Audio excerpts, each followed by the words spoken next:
this person in this marriage and they cheated on their spouse, and it's easy to be like, well, you supposed to, you supposed to been forgot what I did. And it's like, no, but people don't let things go that easily because you don't know what you did to that person, because you take a chunk of them when you hurt them, and they can't look at you the same no more. Level up one tight, level up two tight, level up tray tight, level up, level up, level up, level up with me, level up one tight, level up two tight, level up tray tight, level up, level up, level up, level up with me. And welcome back to another installment of YA Think Tank. You all, do me a favor real quick. Throw some threes up, because this is season 3. This is season 3 opener. If you in the chat, just throw some threes up for me. It's a beautiful thing, because I remember back in season 1, and to see us to get to a season 3, man, that ain't nothing but God. And so with that being said, we got to come back with some amazing topics.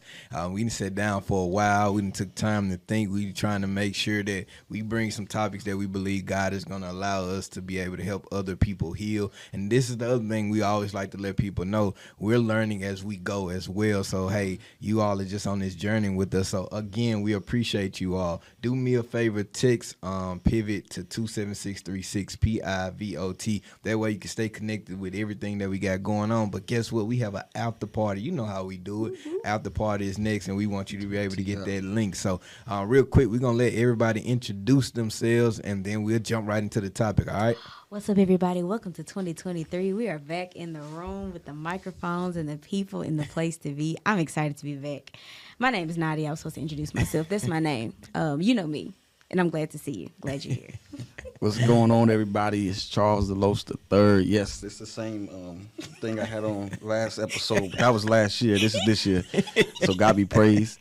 Just letting y'all know. But it's the purple thing. It's a purple thing today. It's in the spirit. But I'm glad to be back. Season 3. What's up, y'all? It's your girl, Samaria J. How y'all doing? This is my first day here, so I'm kind of excited. Yes, we super excited to have you. And I know a lot of people is like, where is Gabby? Has she left already?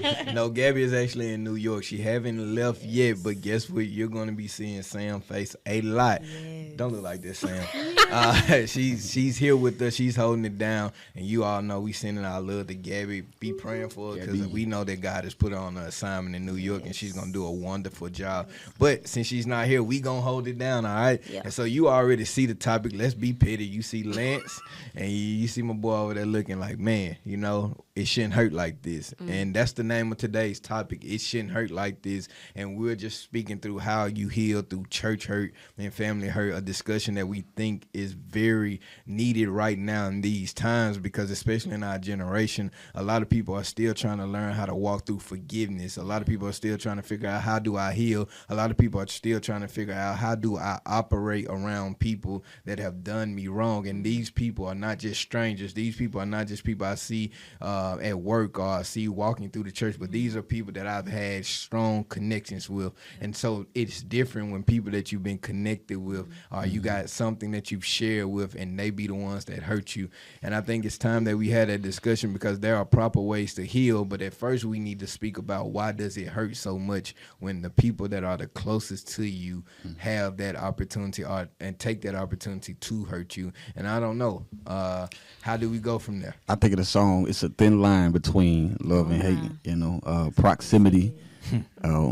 Something about proximity, Pastor Orr spoke about it this Sunday, is proximity could be a blessing, but also proximity could be a curse. And I think in proximity, it comes a lot of things. It can come some great things, right? It can come some great opportunities, but then within proximity, it could come some major hurt, and I think that is the, what's the word I'm looking for? I want to say risk, but that is part of the weight of love, is potentially, right? Experiencing possibly the same amount of love that you have is also the same amount of hurt that you might have from that person, entity, organization, wherever the chips fall for you. So proximity is a big deal. That's true. Proximity, that's a word that God has been really like pressing on my heart. And I guess as you speak about proximity, that's another word that comes to mind, is vulnerability. Like, these are the people that you share your vulnerable side with. And so the fact that you giving them an opportunity to see you at your lowest or see you in a position of your most exciting times of your life, now this is the same person that knows your weakness. So it's almost like chess moves. It's like, you know what I've already been through, and because of the proximity that you've had in my life, or the moments that you've able to share, the times I've been vulnerable, now here you are, opposition in my life. You know, the young folks say op. You know what I'm saying? But now here you are being in opposition in my life. And it's crazy because I've allowed you to have that space. I've allowed you to see me vulnerable. So how do I heal? Because you know I'm already still trying to get through some things that I've already been hurt from, or that's hindered me in my life. I think it's important to point out that it's not the person that we're dealing with. It's the spirit that is on them at that moment, or the negative thing that's trying to get at us at that moment. It's not that said person. Yeah. So like for me, I have learned over the years in my walk with God, like, no, it's not this person trying to get at me. It's the enemy, or it's God allowing them, or God is allowing me to see what they may feel on the inside at that certain moment when I do certain things. And what has helped me is detaching that person from that spirit that's trying to attack me, that's trying to bring me down, that's trying to stop me from doing whatever it is that God has called me to do, or discourage me, or whatever the case may be at that moment. So the one thing that has really helped me forgive and move forward is understanding that this is not the person. Now, they may have a lot of wicked spirits up in them, but it's not the person. Right. It's not that person. It's the spirit that's in them at that moment. So for me, I talk to God about it almost every time it come up. That's me. I'm going to tell it. I don't care how many times I bring it up. I'm going to write it down and be like, God, this really just made me mad. This really just made me feel some type of way. And then I'm going to leave it there. And every time I pick it back up, I make sure I put it back down, because at the end of the day, it's not that person. Yeah. It's the spirit that's trying to stop me from whatever it is that I'm doing in that said moment that is 9 times out of 10 for the Lord. Yeah. And it's trying to stop me. It's trying to discourage me. It's trying to get me to focus on something else instead of what my assignment is at hand. So that's kind of what I look at when it comes to hurt and healing and church hurt, family hurt, whoever hurt. We all hurt. It's the spirit, not the person. And you said, like, church hurt, family hurt, we all hurt. Yeah. But the thing is, hurt people. Yeah. But I think we got to get to a place where we start seeing people that are healing help other people heal. And I think we got to stop inflicting our hurt upon other people. So it's like you said, true enough, it's a spirit thing, but it's hard to see that because in your mind, you like, man, you're angry at somebody, but you don't know what you're wrestling with is more spiritual than it is physical, but all you can see at that moment is that person's face. And so the physical is where you operating in, and we always talk about, you know, tap into the spiritual side of things, tap into that side, but a lot of people don't practice Christian walks like you know, how we try to, you know, like, so it's easy to say that, but what about a person that's not practicing their walk with Christ like that? What if they're not in that tune with their spirit like that? So forever, all they're gonna see is just that physical. I think we experience the physical first, like before we.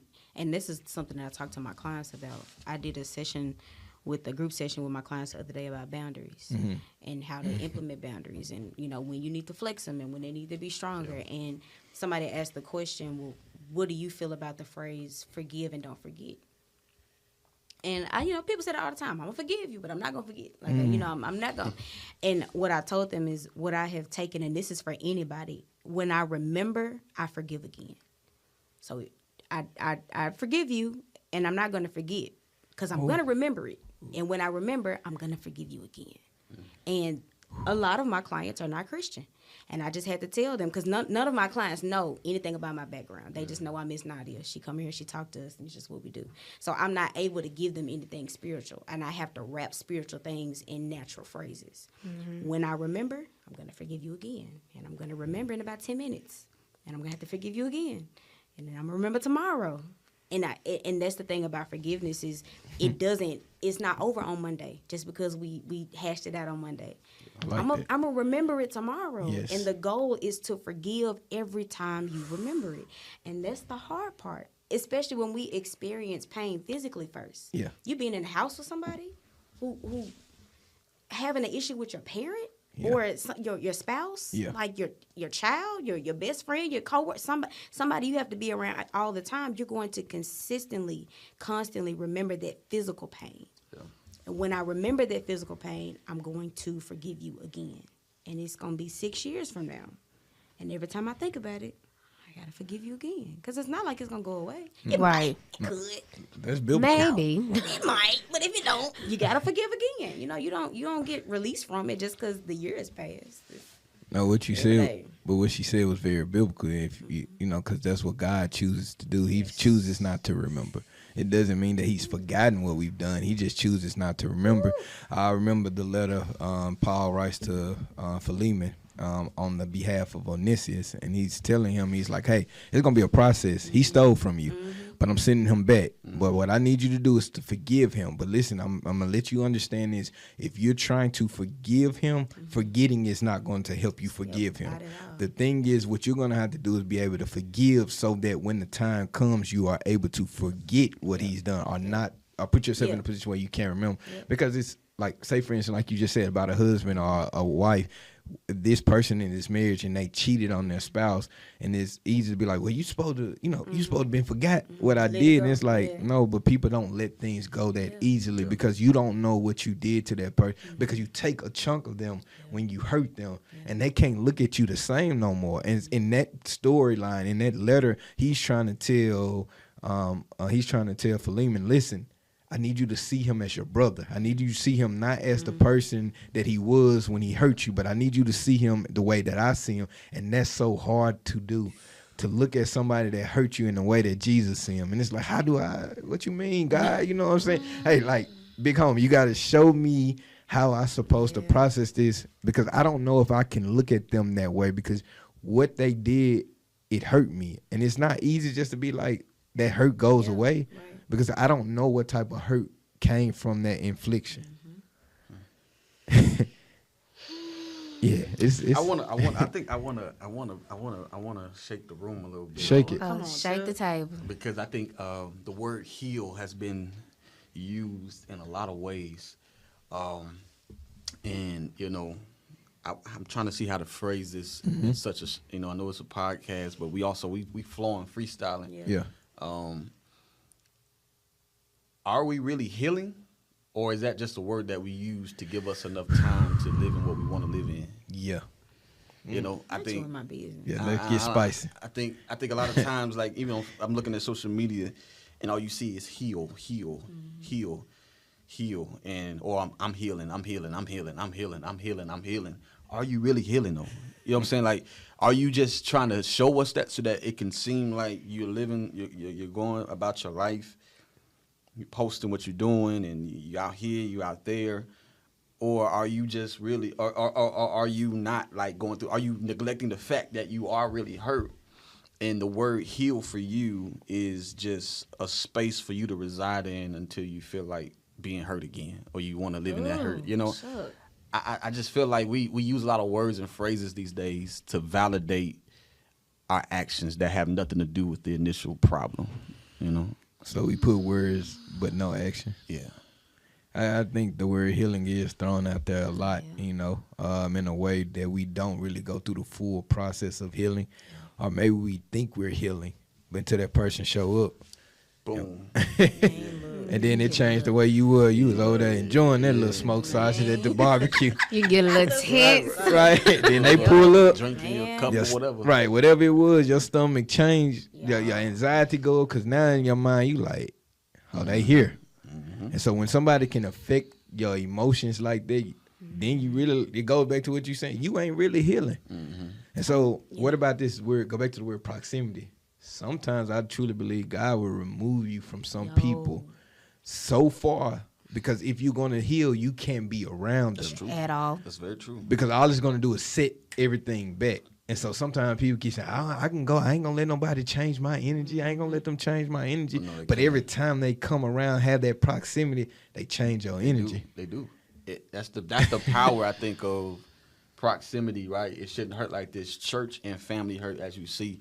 Specifically, I mean, let's talk. I think I'm poking the church a little bit now, and we can put your context wherever it is. But I think when it comes to church, hurt.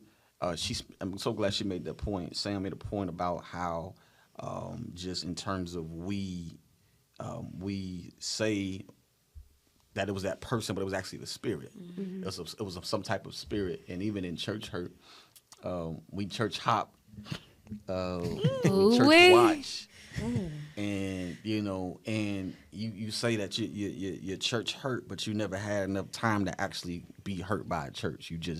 You had an experience where somebody said no. I'm sorry, y'all. Come on, go there. You had an experience where they did something that you didn't like. You had an experience where that you may have been not chosen for something, and that doesn't mean, I'm not saying it didn't hurt you, but you're neglecting the assembly of saints, because of your feelings, and not necessarily the function, because of the function of the church and how somebody actually really did something to you. Yeah. And I know I'm speaking very broadly here, but I just want us as young adult Christians, whoever watches this, to understand that when it comes to church hurt is something that we have to stop hiding behind and keeping us away from the church. It shouldn't hurt like this, but the reality is there are some things that do hurt. I think there are some things that are detrimental to the fact of where you are, but I think we like to hide behind a lot of things that may not be real. We just see everybody talking about it, so we assume that, oh yeah, I was like that too, because that's what everybody's talking about. But is it really your experience, or are you just stirring something that you ain't never been a part of? I think we can project. NDRE has a song, and the first line goes, "What's shot to your heart without breaking your skin?" No one has the power to hurt you like you can. And every time I think of like just different situations, and that line comes to my mind. Like I said, we experience hurt, physically first. With the church thing, I feel like when people have unresolved trauma, they will project it onto whatever seems close enough. Proximity. Ooh, that's cool. Right? So I didn't really experience this here, but I got some other issues, and the first place I can put it right now is my pastor. It's the first place I can put it is this person, because they said something to me that I didn't like or that I did not understand. That's a lot of it is a lot of miscommunication. I just don't understand. But because I haven't dealt with what I got going on, I'm just going to put it over here. I'm going to throw it at you and say that it's your fault. It makes me think, like you said, people walk away from church. For somebody who's not a believer, they may be watching this. How much do? Okay, so the proximity thing. Yo, I was in the line at Chick-fil-A on the phone with Gabby. Y'all know, we talk every day. And I see a person, or I think I see I see the shape of a head of a person that has wronged me and that I have not seen in a year. Wow. And I unlocked my car door, and Gabby was like, "Close the door." I was about to get out. When I tell you I was in a fight at Chick-fil-A, I was this close. Gabby, I was about to be banned from Chick-fil-A. No, seriously. But it came up just that fast. And she was like, "We're not doing it." And I had to remember, forgive again. But the person that this was, they wronged me. Oh, they stabbed me deep in my back, y'all. They got me, from my spine to my belly button. They got me good. And it almost kept me from being a part of this podcast. Wow. Because the situation was surrounding another public platform sector. And I was like, I ain't doing that no more. You're not finna have me on no mic. Nah, I'm not. You're not gonna make me share. I'm not talking. If this is what came out of me being vulnerable with this person on this mic, you're not finna make me do that again. Nah. And it almost kept me from saying yes to being here. I had already decided I'm not talking in front of any more cameras, for any reason, for any podcast, nothing. None of that. I had already decided. And then this one pulled my card. But for a person who's not a believer, this is as simple as you saying, well, I've never seen a healthy marriage, so I'm never getting married. Or I've fallen out with friends, so what's the point of me having one? Yeah. Or I've never had a good relationship with a supervisor, so what's the point of me working in a job? And it can deter you in so many different ways. Wow, that's it. It's not. It's anything that they. Oh, I feel that too. Yeah. The enemy can make you feel like this one situation. Don't ever try it again. Don't ever do this again. And like Sam said, it's the way that we recognize the spiritual side of it. It may be the enemy trying to keep you from reaching a goal, but naturally, you just see that person. Nope. Listen, I'm not gonna do it. listen, but Get it somebody takes so else to do much. it. It takes so much to For real. recognize, yo. I could not have a job. I could be missing out on money. I could be missing out on experience. I could be missing out on connections and networking because this person made me mad in 2006. And I'll never do it again. Like people in love, I'll never love again. I'll never do that again. I'll never give somebody else my heart. What you won't ever? Really? So what? Man, look. Because and you just said something. I think it's another.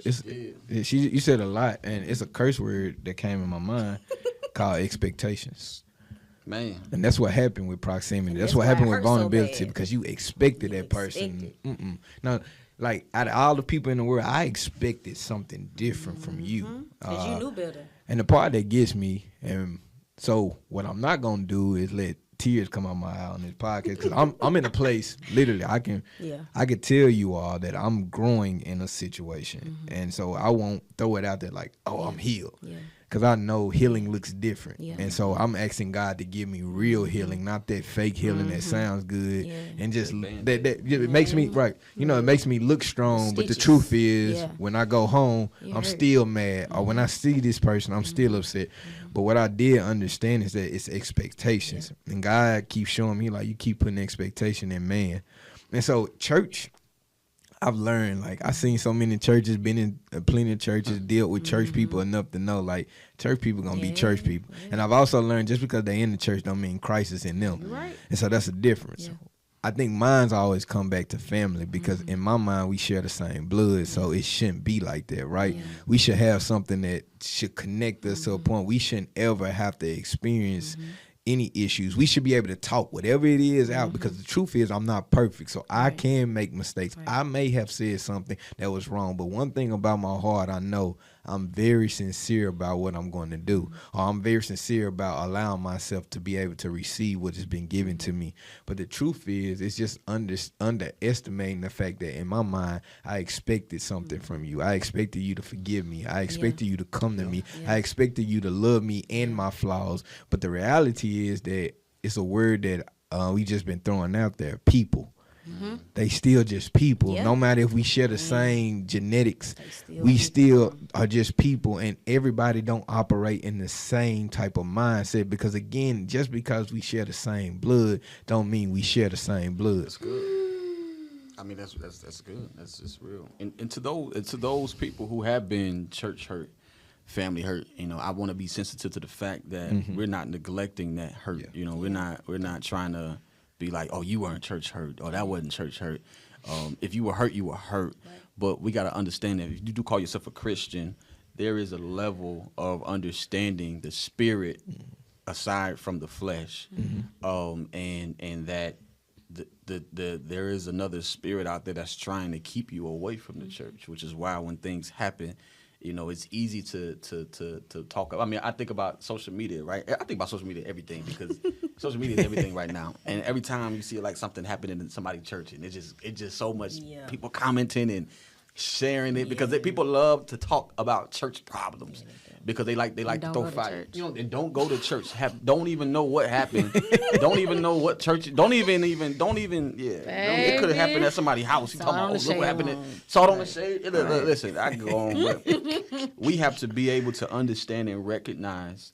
You know, even what Pastor Floyd said, the expectation. What is your expectation of church? What is your expectation of family? And a lot of people's expectation of church is not biblical.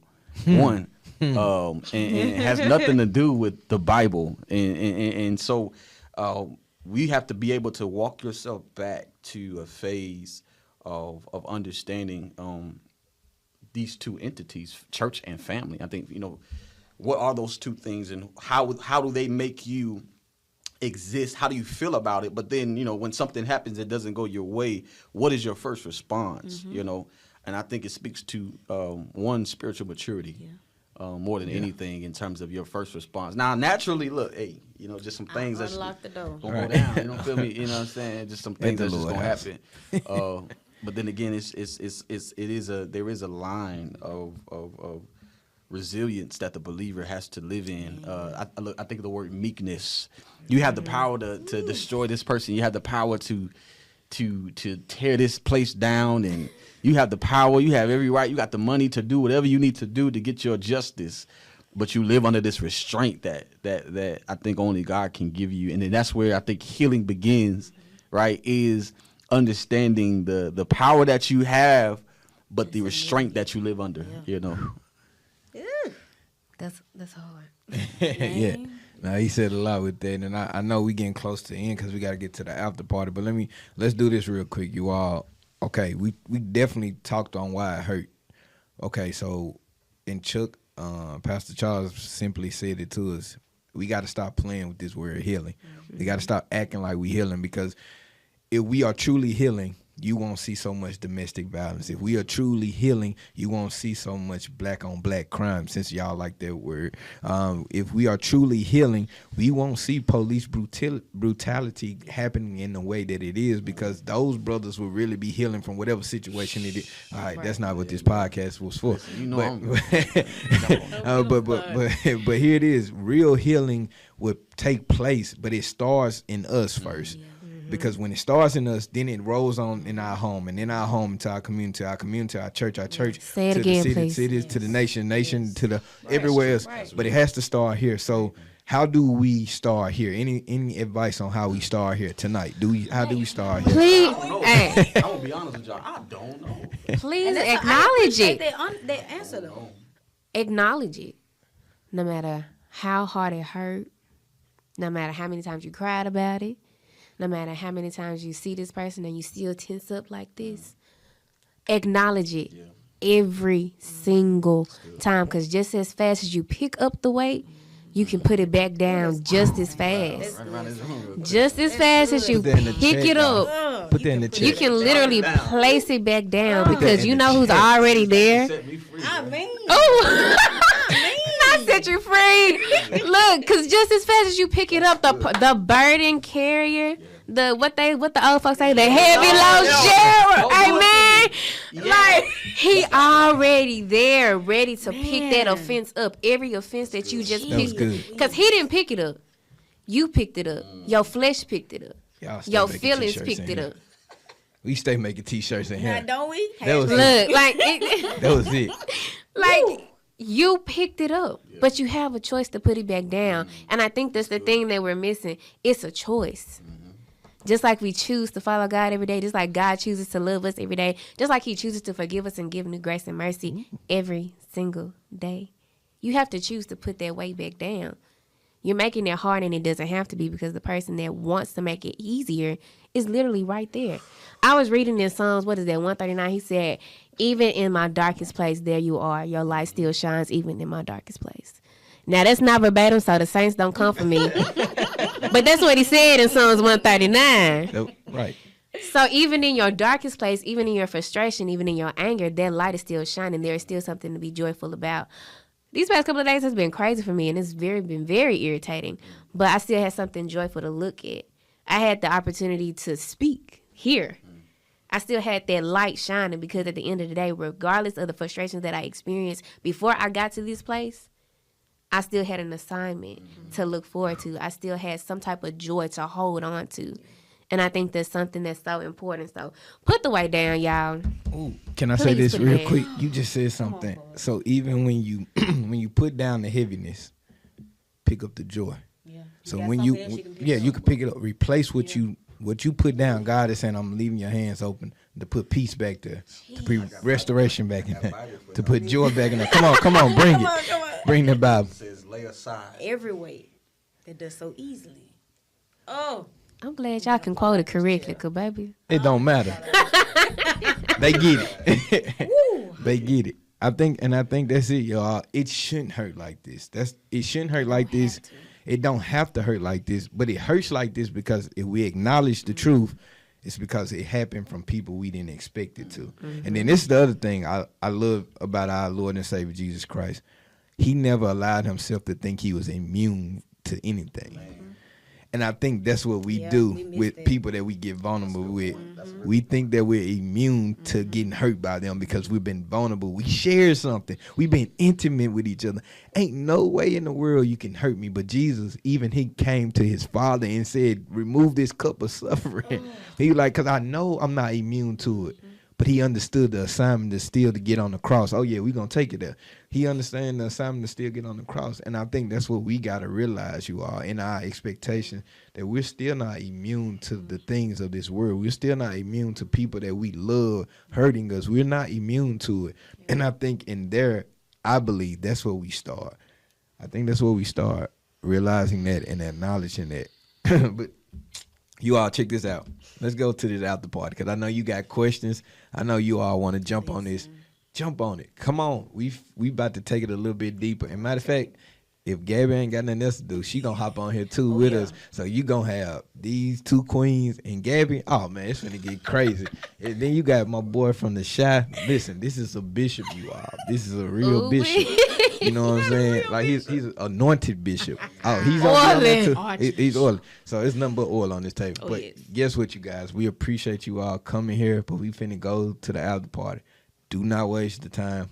Get on over there to hang out with us. We'll see you there. But as we always say here in the think tank, stay safe and protect yourself. 1, 2, 3 into the fold. On March 11th and March 12th, join us for Brown Homecoming 2023. This is our time to come together, lift our voices, celebrate excellence, and honor our God. And this year, revival is coming to you. Revival through the power of God.